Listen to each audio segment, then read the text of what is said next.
Good morning, ladies and gentlemen, and welcome to the show. Glad to have you guys here on this 19th of July, 2024. Thank you for tuning in. Now, listen, guys, I'm in a good mood today. My shoulder is a little bit better when I woke up this morning. Not quite as painful. So I was happy about that. Anyway, we're moving on here, and we're going to take a look at what's going on. Listen, guys.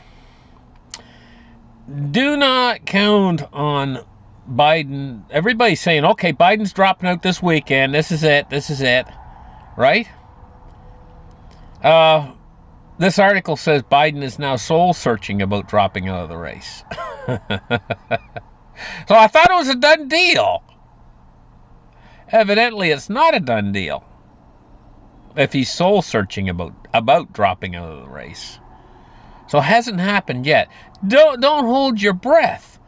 It says U.S. President Joe Biden is taking calls to step aside. Yeah, they want him to step aside. He's taking calls to step aside as a Democratic presidential candidate. Seriously, and multiple Democrat officials think that an exit is just a matter of time. Listen, when it comes to this, do not count him out until he comes up and he says, I'm out, that's it.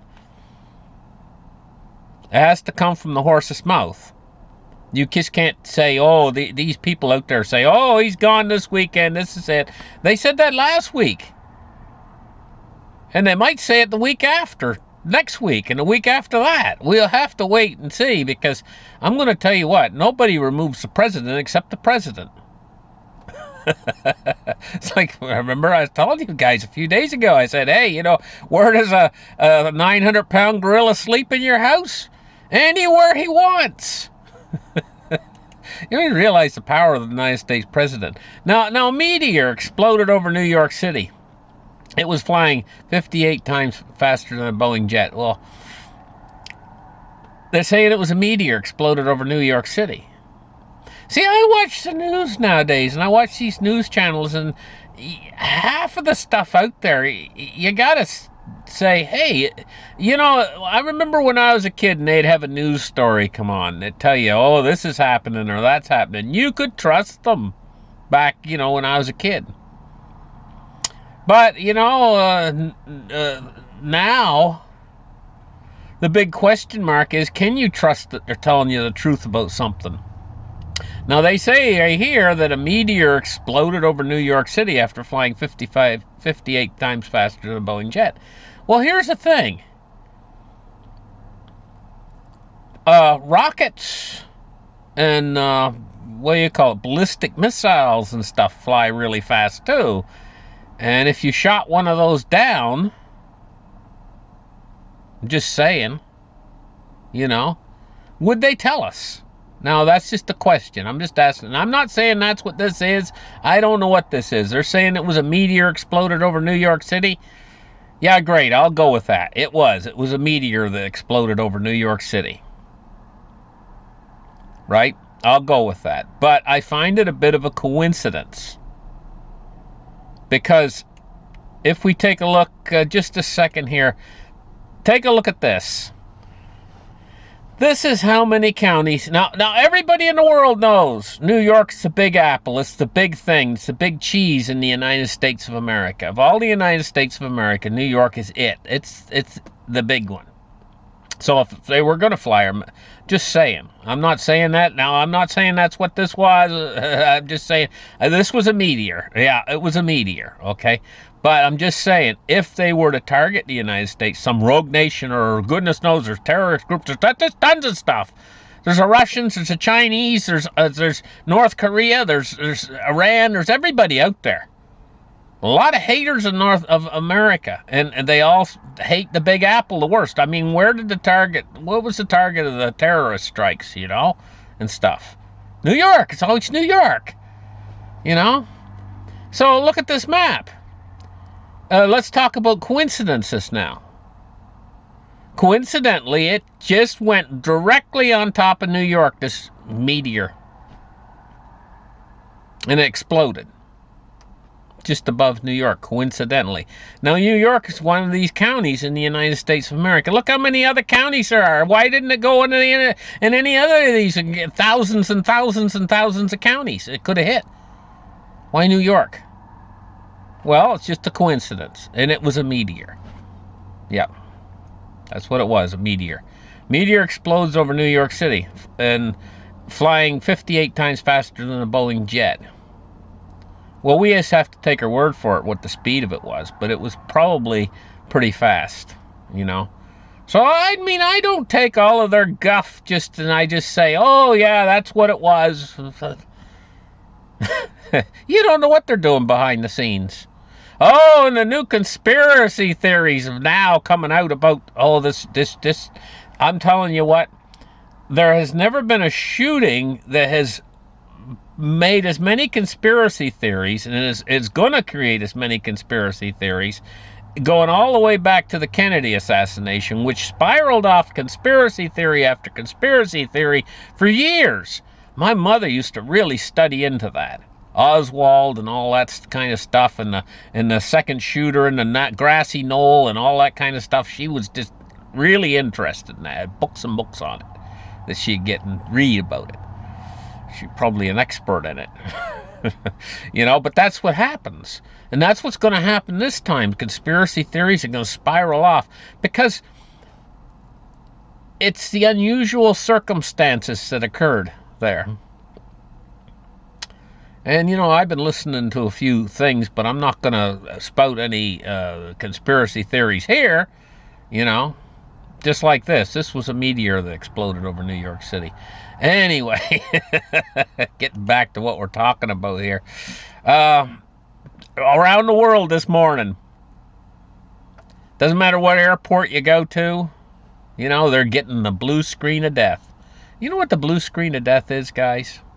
It's called a BSOD, and it's been around forever, as long as Windows has been around. It's a blue screen that comes up on your computer when Windows does not function properly, and you got a mess. Generally, it's generally things like a hardware problem or something couldn't cause it.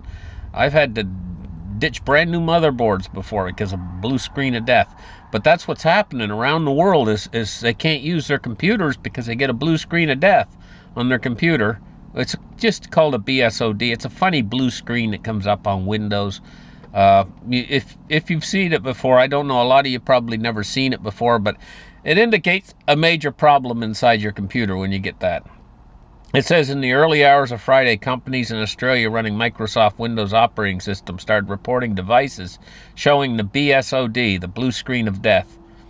Shortly after reports of disruptions started flooding in from around the world, including the United Kingdom, India, Germany, Netherlands, US, TV stations, Sky News going offline. So I guess this is a Y2K sort of situation that's ongoing right now.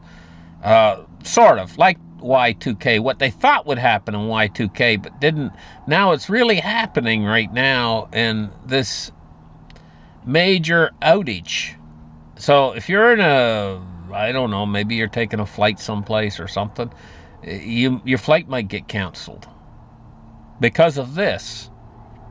If you have to go to the bank or whatever, I just don't know how widespread this thing's going to spread out and just who's going to be affected. Yeah, I guess because it's ongoing.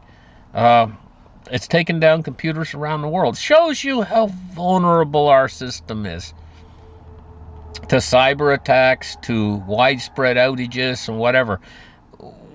You know, I mean, I have to go back, and it reminds me of what they've done to the cars. Back when they used to put all analog systems inside your cars, you know, like things like yesterday I was sitting in my car and the power window quit working on the driver's side, and the air conditioners quit working in my car.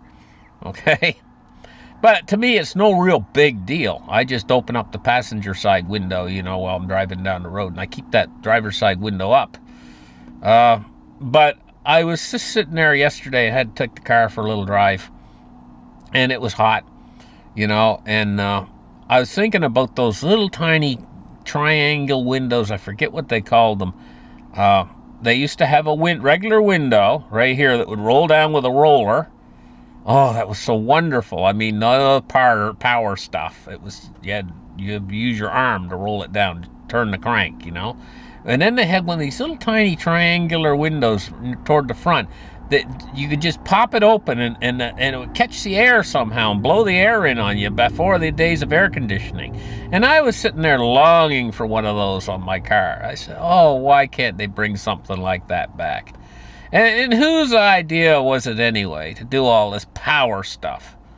Power windows, and then power door locks, and then power seats, and then power this and power that, and rear view cameras, and rear cameras, and rear blinkers, and all this stuff. Even probably built-in air, built-in. It just goes on and on endlessly, and it keeps adding more and more motors to your car, more and more stuff to break. Well, that's what we've done to the entire system with all these computer networks and everything else. We used to have a system that was practically indestructible. It didn't even run off of electricity. Go back to the 1800s. Nobody had power. Everything was analog. You go to the store to buy something, they used to have a cash register. They used to pull a handle on it. And they'd go, ka-ching! And the door would open up and everything, and they'd have push buttons on it that you'd push for the different amounts. And they used to use coin money. What could go wrong? Nothing can go wrong. Now, then they started coming out with cash registers you had to plug in. Well, that was not a leap forward in my estimation, because the power had to be on to run them. But then they made it worse. They have to connect the cash registers to the internet, and they have to scan codes and stuff. And they have an online where they go through and online. They have to connect the cash registers online because of inventory things, so they can check inventory in another store, and they know how many they got and whatever in inventory and everything. But now if the internet goes out or the power goes out, they can't function. And they've made these stores, like in the old days, you used to have windows on the stores, light used to come in. They could run the store even if the power's out. Now it's all brick building, there's no windows on it. Like, you go into a Walmart when the power's out, if they let you in, and you'll find the whole place is dark, like night. It's like a cave. You can't buy anything in a cave. What are they doing to our world? They're making us so vulnerable. We're all going to get left out in the cold when something happens, something big happens, like that affects our grid, and it's just a matter of time, and they got no redundant systems in place to protect us in case of this, the system going down, leaving all of us in this vulnerable state. We all rely upon the system for everything. Gee, we got fairly comfortable lives, a lot of people do. I mean, you just go home, kick your feet up on the thing, turn on the AC, or if it's not already on, and open up the fridge door, and all your food's in there and everything. But just think if the power was gone permanently. Your communications wouldn't even work. You wouldn't even know what happened. And I think this is what it's going to translate into ultimately, because the Chinese, the Russians right now, they're both conspiring together right at this moment to attack in space, basically. They'll be out soon. They'll be able to knock down satellites and everything with their capabilities that they're working on. And don't you think for 1 second they're not planning a lot. Now,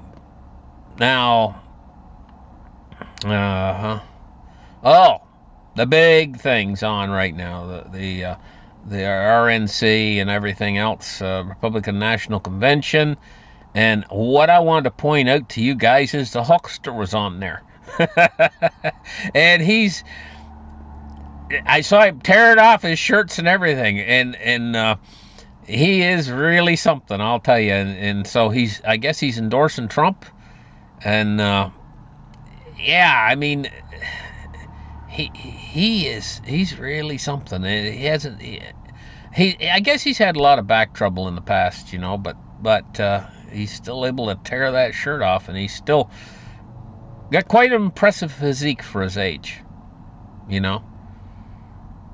But he dominated wrestling for a long time there. When I was a young guy, he was the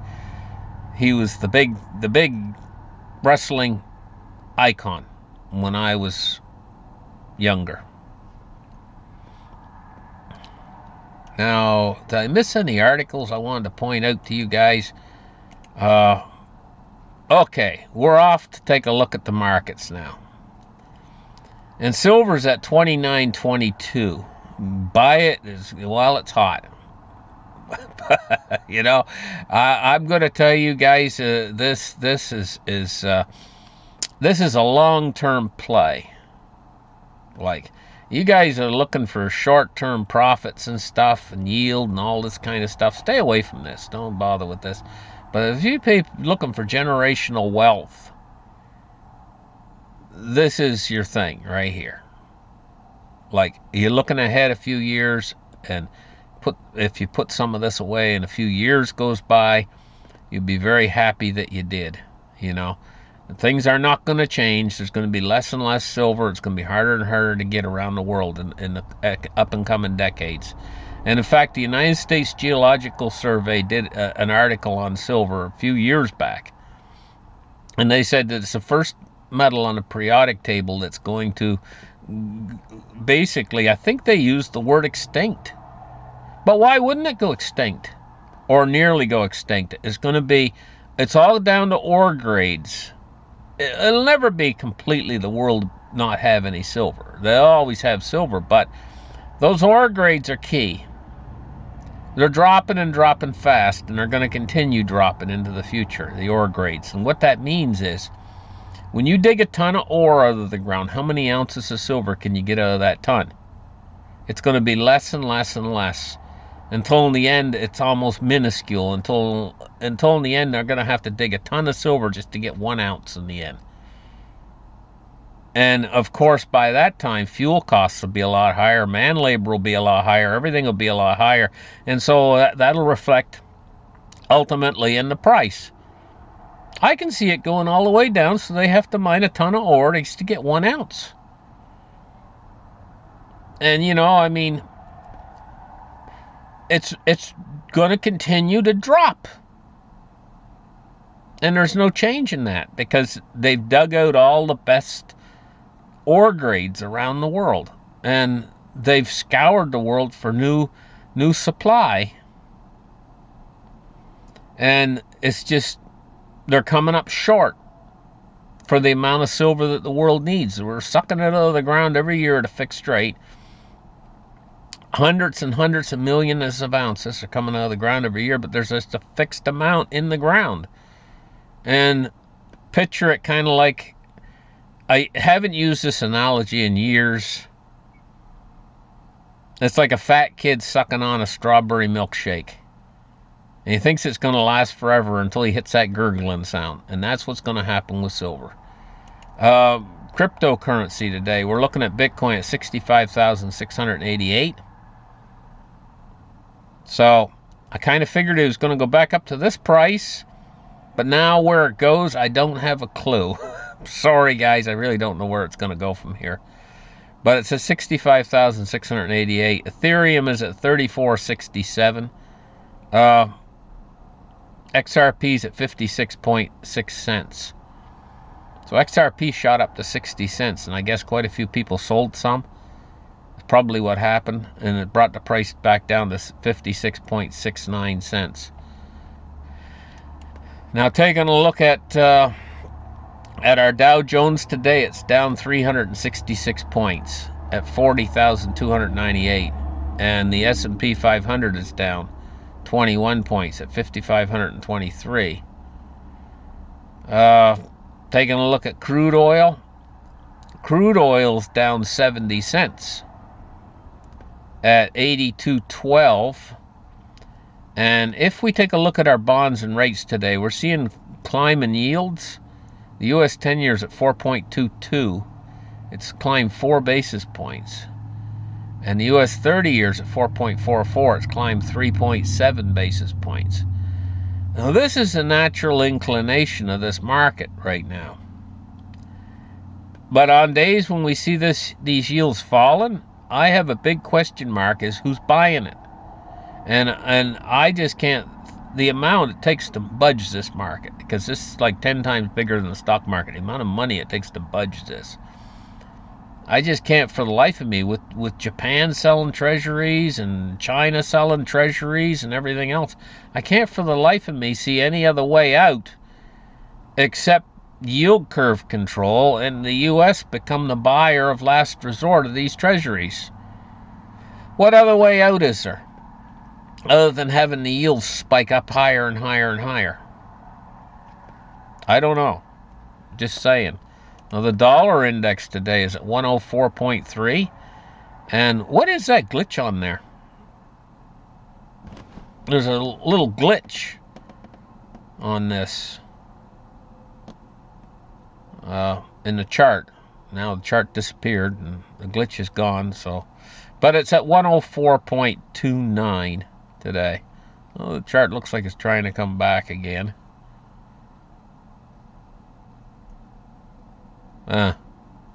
Anyway, listen, guys, thank you for listening to my show. Like and subscribe. For you members out there, last weekend my shoulder was hurting me too bad to do a show for you guys last weekend, but my shoulder's starting to feel a little bit better this weekend, and maybe I'll be able to get a show out on Sunday. We'll see what we're doing around here. Well, thank you guys, and big thank you to my members out there. And if you've been sitting on the fence considering being a member, it's only the price of a sandwich or the price of a donut for a whole month, and you get early access to videos, generally about a half an hour earlier than everybody else, when they show the notification on your phone or on your YouTube page. And the next thing is I do special shows for you guys, and it gives you a little bit of an inside peek into what's happening behind the scenes and stuff like that,